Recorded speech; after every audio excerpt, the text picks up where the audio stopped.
बंधूंनो नमस्कार. दिल्लीमध्ये जो स्फोट झाला, ज्यामध्ये डॉक्टर उमर नावाच्या एका दहशतवाद्यांनी स्वतःला इस्लामी दहशतवाद्यांनी स्वतःला उडवून घेतलं.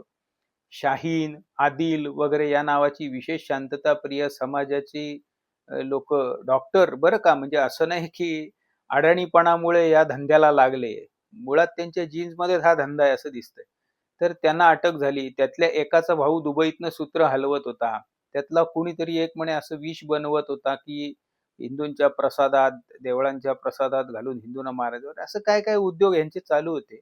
मुद्दा हा की आता यातनं अजूनही काही गोष्टी तपासातनं समोर येतील. गेली अनेक वर्ष हे पुन्हा पुन्हा घडतंय. यावेळेलाही घडलं, इथून पुढे सुद्धा घडणार नाही याची शाश्वती नाही. हे सगळं होतच आहे. प्रश्न हा पडतो की हे सगळं घडत असताना आजही ज्या गाढवांना असं वाटतं की दहशतवादाला धर्म नसतो, तर त्या समस्त गाढवांचे बाप तपासायला पाहिजेत असं मी म्हणणार नाही. पण काहीतरी तपासायला पाहिजे हो. गडबड आहे नाहीतर काहीतरी.